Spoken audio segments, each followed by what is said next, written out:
And we're live. Well, today I have with me Brett Snyder. Brett is the founder and CEO of Knucklepuck. Brett, can you kick things off by just telling us a little bit more about Knucklepuck and your journey getting into the agency world?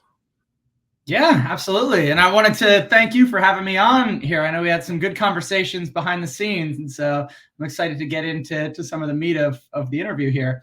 But my name is Brett Snyder. I own a digital marketing agency called Knucklepuck. I started it in 2014. We specialize in SEO and paid media advertising. So your LinkedIn ads, Google ads, social amplification. Majority of our project work is based in like B2B lead gen SaaS companies, but we do work with e-commerce and different B2C projects as well. I think the big thing for us is making sure that we can make an impact for our clients, and from there, how are we going to be able to quantify that so that we can prove out the return on their investment? Awesome. Well, one of the things that we talked about when we first, we were talking behind the scenes, is that there's a big temptation in the agency world to look and see what your competition's doing and try to base what you're going to do based on that. And we kind of discussed that, that's maybe not the best idea. Following the crowd can actually lead you in the wrong direction. So can you unpack that sort of idea for us? Yeah, I think one of the pieces that I want to come out the gate and say is like, this is not to suggest that competitive research, gap analysis, more of your traditional strategies, we shouldn't do them, right? I think my perspective, and the one that we try to coach our clients on at Knucklepuck, is that you can't be overly reliant on those strategies, especially given the sophistication of the tools that we have these days. There are tools, even before AI started to become the buzzword all around the water cooler, there were tools that could tell you what your competitors are ranking for, where they're ranking, and that you're not. And so everything that I want to talk about in terms of competitive research is predicated on the idea that we've done some of the baseline foundational gap analysis. You understand your competitive advantages and you understand some of the opportunities in your market. But the way that we really try to talk about it is quantifying the white space in your market and looking at not just what other people are doing that you're not, but trying to index the strategies that are being implemented across your market and using that at a more kind of macro level to understand where are there opportunities for me that may be informed by some things that other people have dipped into, maybe unsuccessfully, or informed by the fact that there is a very glaring omission in terms of market need here. And I talked a little bit about Knucklepuck focusing a lot on lead generation, and a lot of our clients have longer sales cycles, so there's a big function of education and getting people into the pipeline.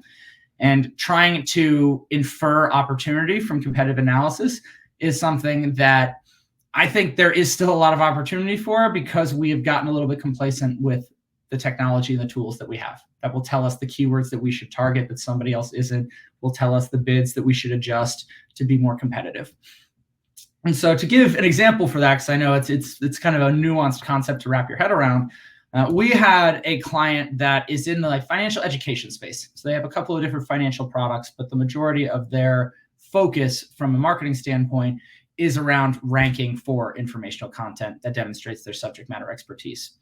And so they had a theory that they wanted to target a veterans audience, because we looked at all their top competitors. All their competitors have a veterans section. They have the same 3 to 5 subpages in almost every competitor. And so we said, all right, this proves out that there's an opportunity here to pursue this audience segment. Let's go have a veteran section of the site as well. And so we did that. We rolled it out. We wrote good, strong content. We did find some things that weren't an exact carbon copy for it, but we found that still wasn't driving the success that we wanted to. And it certainly wasn't allowing us to break away from the pack. And so we went back and we almost took kind of the mindset of an opposition brief, where you say, what would I do if I worked for our competitor here? What would I recommend for them to be able to be successful? And in this example, it was for a military audience. And we did that about 5 or 6 times. And we started to realize that consistently what we were looking at and saying that there just wasn't the volume of content, and there wasn't enough success that we could even point to one competitor. And so when we talk about quantifying the white space here, we're trying to use this competitive research to prove out that we should go out there and do something bigger, something different, not something what everybody else was doing, but we proved out that everybody is failing because they're doing the same things.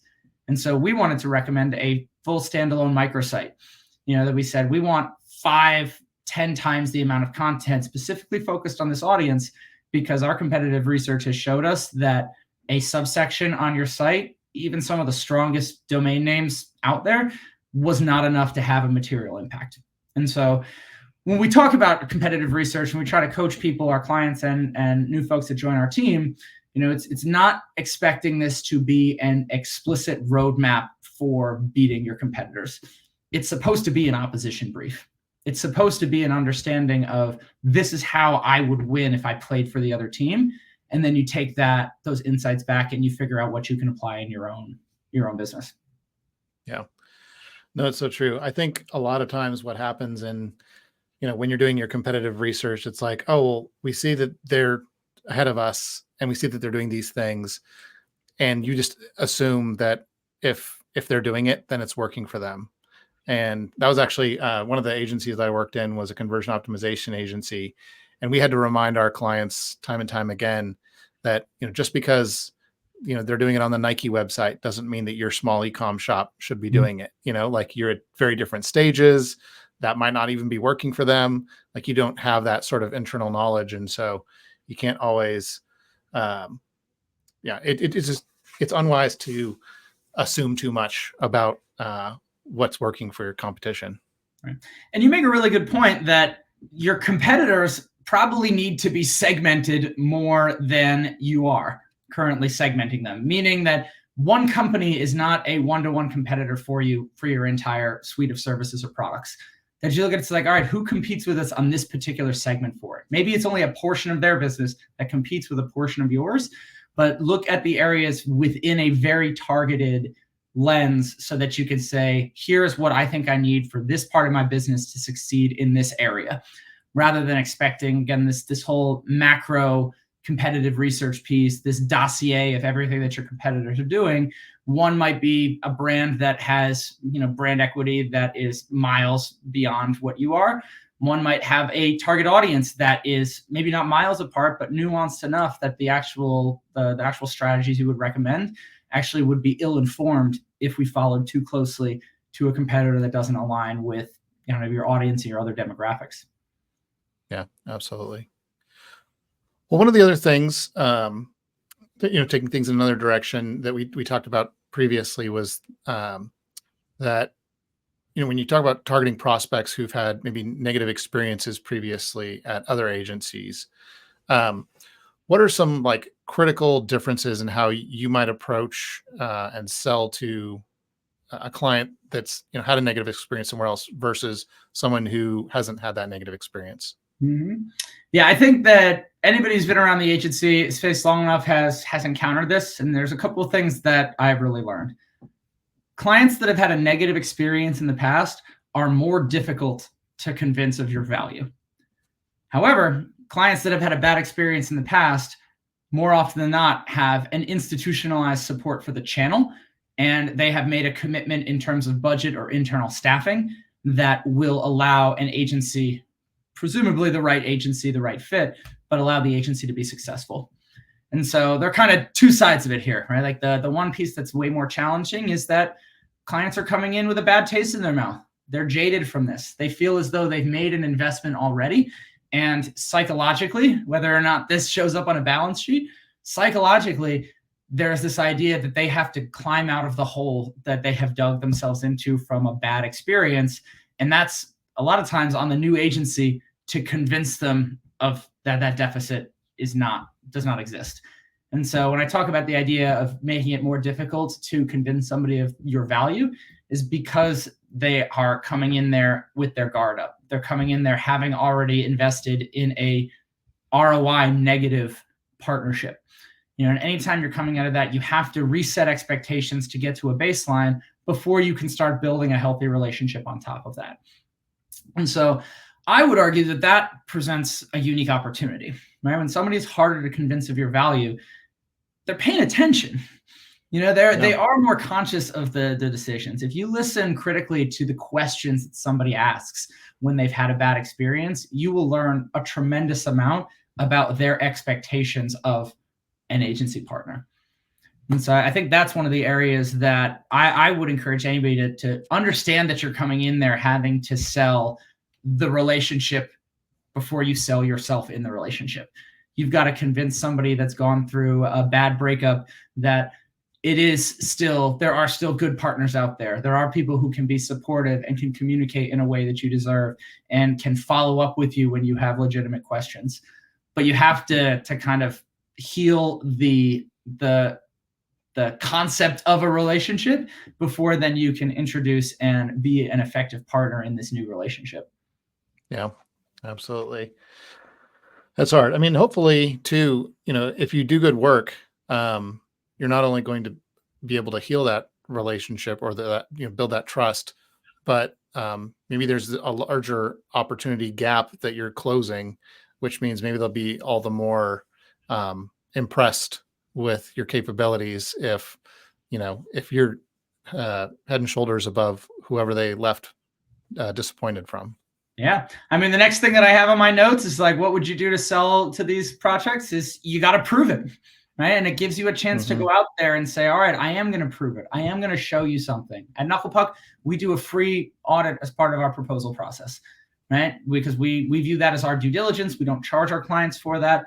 But when we know somebody has come in with a bad experience, I always want to make sure I understand what they had a bad experience with so that we can present an alternative approach that addresses those concerns.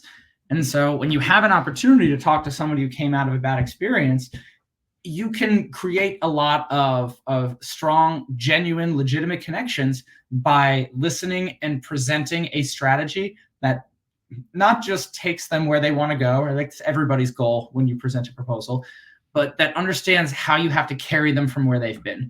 When a client feels like that you have context about their history, or in some ways maybe their baggage, if we were to get a little bit more intense with our language here, but if you know their baggage, you know how to deal with it. And I think one of the other pieces of advice that I would give anybody who is kind of considering this approach or trying to do business development through folks that have bad experience is you also want to make sure that it was the agency partner's flaws and not the client's, because I think that's one of the areas that everybody deserves the benefit of the doubt, certainly, but you should not just assume that the previous breakup happened because the agency partner was ineffective. Breakup may have happened because the client has unrealistic expectations. The breakup may have happened because the client was unable to provide any responses or any feedback on it. The breakup happened because the client couldn't tie advertising dollars to sales in the CRM because there's no CRM.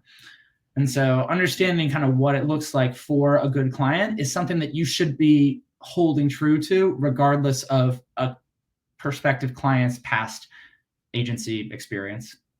Gotcha. That makes a lot of sense. I like how you explain that too. It sounded a lot to me like, when you go to a doctor and maybe you're leaving a bad doctor, or a doctor you had a bad experience with, a great first step is just really making sure you're diagnosing the problem well up front, because maybe that's part of where they missed the boat at the previous place, is that they maybe started prescribing prematurely without truly diagnosing the problem. And so they, gave the wrong solution, and so diagnosing better can help you really build on a better foundation. Mm-hmm. And it establishes trust. And I think when you're coming in and talking to somebody who has had their trust broken in some way, shape, or form, you have to focus first and foremost on establishing that trust. And sometimes it takes more effort with clients that are coming off of a bad experience. Yeah, absolutely. Well, I wanted to talk about something, just about industry changes and evolution. A lot of people are familiar with when, Meta ads had to change with the privacy updates with Apple and some other things that have happened. I guess in the marketing world, the only constant is change. There's always going to be something that we're going to have to adapt to. How do you think about identifying like new growth opportunities for your agency that maybe your competitors could be missing? Yeah, I think every change is an opportunity. Right? Every time something happens that shifts in the landscape is an opportunity for a good consultant or agency partner or individual practitioner to do two things: plan for the eventual future that we are moving towards, but also take advantage of the transition. Find a way to be able to help our clients who are also trying to understand how to deal with this new reality when Meta no longer gives us cookie data that is what made Facebook advertising one of the most targeted that you could do in its heyday. This change has affected everybody who is working in this space. And so trying to go out there and say, if it's affecting all of us equally, how are we able to look at the future state, but in the short term, help people transition from one to the other? So for example, it was this year, I think, that GA4 was officially rolled out across everybody. They've been talking about it for 2 or 3 years. As soon as they started talking about it, our team went in there and said, all right, we've got to learn GA4 as soon as possible. And then we started saying, all right, we've got to learn how to convert from an old UA account to a GA4 as soon as possible. And once we did that, we had a product that we could sell to our existing clients or to new clients that will help them manage this change. And so I think with agency partners, our role more than anything else is to be the person who understands what do we do next. And any of these shifts that are going to happen, they're affecting everybody. The Mad Men pilot is kind of iconic in its argument that, our cigarettes aren't poisonous. Everyone's cigarettes are poisonous. Ours are toasted. And finding a way to be able to shift that and understand that we don't get to control the tides, but we do get to control the vessel that we launch into the river, and we do get to control how we prepare ourselves to navigate these changing tides. And so that's where we look at migration audits. We look at this transitional support work, because in the meantime, we get to battle test what our eventual new strategies are going to have to be when we reach that future reality. Yeah. It's much better to kind of pay close attention to what could be, where things could be going, and adapting to that, rather than kind of burying your head in the sand, hoping that maybe they change their mind or something like that. I guess if they don't, right, you're able to go out there and say, hey, we sold this product and that was not something we should sell. You can learn a lot from something that you launched and you said, this isn't worthwhile. I don't want to do this again. We've done some of those projects, like the value that somebody would pay for it versus what it was going to take for us to do it. There was no margin. And so, but we wouldn't have necessarily known that on paper. And so I think anytime there's a change from this, is the agency partner should be the first person in the water. They should be the first person trying to figure out, what are we going to be able to do just because something has fundamentally shifted in how we have to operate.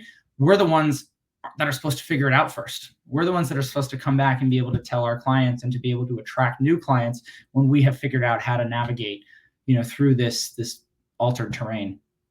Yeah, absolutely. Well, we've talked a lot about kind of being prepared, kind of being on the early edge of things. We've talked about kind of having a slightly different approach to your competition. One of the things we talked about previously was kind of going against the grain of standard industry best practices.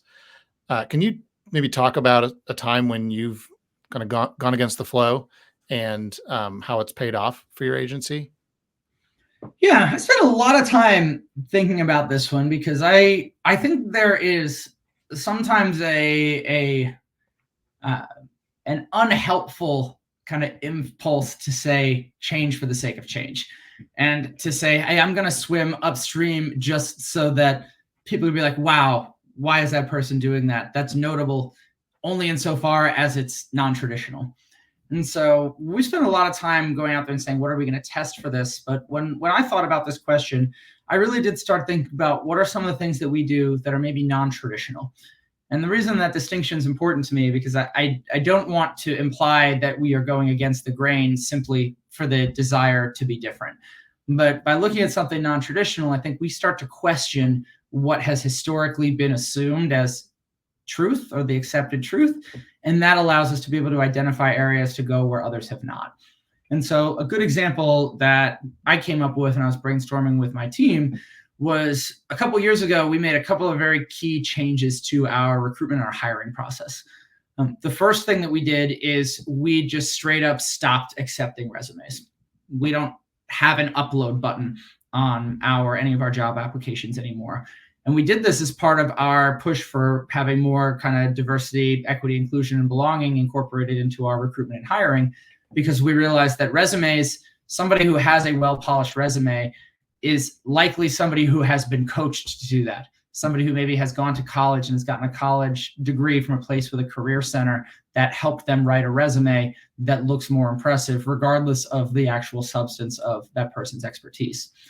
And so we looked around to try to see if there was anybody else who was really doing this. And we weren't the only ones, but it definitely was uncommon and really almost non-existent once you get bigger than 50 people, because you wanted to have these things that will settle right into the same kind of machine that will churn them out. And so we decided to go against the grain and say, we're just not going to accept resumes at all. We don't want to look at it. We don't want to see the things that you've done in chronological order. We want you to answer these questions that we have written very intentionally to extract information about you and how we would be able to use you in the context of our team. And so by taking that out, we really forced people, one, to say, hey, it's not going to be just a cookie cutter piece. We know that we're going to see the level of effort that somebody puts into their answers, which in and of itself tells us about them. They could write their answers in a language that we can't read, but you can see the depth of responses. You can see who relies too heavily on AI and other tools, because there's hallmarks of that. But it gave us an opportunity to go out there and say, we're actually going to go a slower, more difficult, more manual path with our recruitment, because we believe that that is going to get us the better people. Yeah, that's amazing. I think, I'd love to learn, just to like dig in a little bit more on that. I mean, are the questions that you're asking, is it just more like sussing out kind of their subject matter expertise around the thing that they'd be hiring for, or are there other sorts of elements to the questions that you're kind of putting in there to help you identify the right people? Yeah, that's a great question. And I think all of our job listings tend to break down into kind of three sections. One is more just like the administrative piece. What's your name? When would you be able to start? We also ask where people live, because we're not set up to hire from all 50 states. And so we want to make sure that we can get out there right up front and say, if you're in a state that we're just not set up to do business, then I don't even want you to waste your time. I don't want you to go and put effort into something where we know we can't hire you. And so we have kind of that first piece for it. Then we go in and we have questions that are generally about how the person works. These are some of the ones that we would see in like a phone, like some people will put them in a phone screen. I think most good interviewing has moved away from these, like, what are your strengths? What do you struggle with? But they are good questions we have found in some of these interview process, because again, it gives somebody a chance to tell us in their own words how they will work with us. One of the other questions that we put in there, again, to see how people respond, is we ask everybody, we talk about our diversity statement and what we're looking for in terms of diversity of thought. And we ask them, in your own words, how are you a culture add to Knucklepuck? How are you going to contribute your personal perspective to help us become better as a company? And so that section is one that is pretty universal for all of our roles.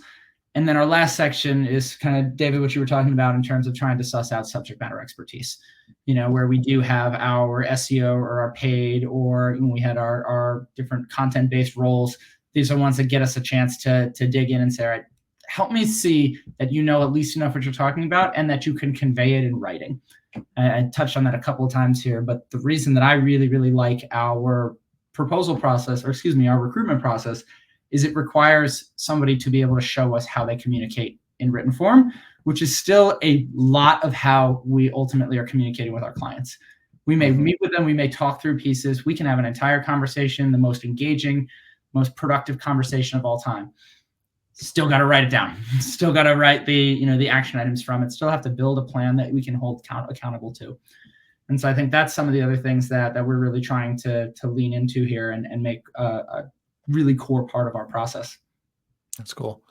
What has your team thought about it? Like, I mean, there's your perspective from the person who's doing the interviewing, but have they kind of, I don't know, has that unlocked something kind of from their perspective? I think so. We get a ton of and I posted to LinkedIn a lot of time when we get through. We get a lot of people say like, "Hey, this was a refreshing experience. This is one like regardless of what happens, we at least had an opportunity to go out there and not submit a resume and hope that it triggers the right keywords for what you're looking for." And so I do think that it's given us an opportunity to see more than a prepackaged, polished version of what somebody looks like. Right? It's like an actor that comes in with a photoshopped headshot from 5 years ago is not helpful for me to understand if you can play this role in my film. We Yeah. have to get in there. We have to know like there are things that have changed. Things are very specific and how they may change over time. And so this just really gave us a chance to go in there, and our team has responded well to it. And frankly, we can take these things for the folks that we do end up hiring, we can share with the existing team. Here are the pieces that somebody answered to this question about how they add to our diversity of thought. We were able to, when we bring our subject matter experts in later in the interview process, they can read these questions and then nobody asks them in the interview because we know that we've already done that. It demonstrates to these potential people who are going to bring their talents to our team that we have done our due diligence, that we're not just going in here and trying to collect information to check a box, but we are trying to absorb information that allows us to make a decision about how we could potentially use those skills in our organization. Yeah, I like that. Well, switching gears, I guess, from the kind of hiring side of things, but more into um, evaluating potential clients. Maybe not, so we're not evaluating potential employees, but a potential client. When you're thinking about, figuring out, okay, is this client a good fit for Knucklepuck? What sort of factors are you generally going to focus on? The number one thing that we look for when considering a client that will be a good fit for us is having an advocate inside the building. And we have had a lot of clients over the years. We've had a lot of exceptional clients. We still have some clients that are with us since it was me in my 400 square foot townhouse on my own doing SEO consulting. But the one thing that has consistently stood out from really, really great clients to ones that we have struggled to achieve our true potential is having a genuine advocate in the building. And this person has a lot of different roles for us. One, administratively, they are the person who's able to go out there and help the rest of their organization know that we exist, that we're here to help, the role that we're supposed to play, the fact that we encourage feedback. And if we get that feedback through the lens of our point of contact, we can change the deliverables to better align with the engineers who have to implement the changes, the writer who has to produce the content for it, the executive who has to provide some sound bites that we can use for a promotional campaign. And having that person in the building that can advocate for us and to make sure that we are a part of conversations that we would not have the opportunity to be a part of without them. Because any agency partner is still reliant on the client informing them of internal conversations. We talk a lot about being an extension of your team, and I stand behind that branding 100%. Mm-hmm. Doesn't mean we're in the building all the time. Doesn't mean we're in all of the meetings that maybe we would like to be. And so having somebody inside that can advocate for you, but also to share legitimate open feedback is the number one kind of thing that I look for in terms of gauging whether a project will be successful. Do you think it's somebody who is already kind of wired to be that internally, or have you found that you can also kind of, I guess, cultivate that? Like, I guess, does it have to be kind of come with them when they arrive as a lead, or is it something that you can say, hey, this is really important that if we're going to work well together, that you select somebody who is kind of an internal point person or advocate, and that you can find somebody that way? Like, how does that, I guess, tangibly work? Yeah, I think that's why I use that word advocate very intentionally, because somebody can be an advocate for your services at any level of the organization. And to answer your question, that does mean that we can cultivate good advocates inside over time. It can be somebody who is being tasked with managing the client relationship. It doesn't have to be the most senior person on the team. It doesn't have to be the executive that comes in to our quarterly check-ins just to make sure things are going through, like, a lot of times it is somebody who is more in the weeds, somebody who has more of a non-leadership position, because they're the ones who are held accountable to the results to our SEO paid media results. They're the ones who are going to get a raise if these campaigns are super, super successful, because they have been able to understand what it takes to empower us as an agency to be successful.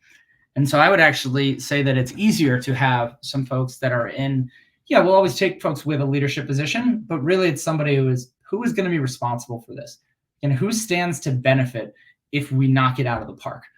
Hopefully everybody, right? Like, the easy answer is everybody does. Knucklepuck does. We retain our client. Hopefully we grow our retainer. The client does because they grow revenue. They individuals. Who is the person who cares most about the success of these campaigns on the client side? That's who I want to talk to.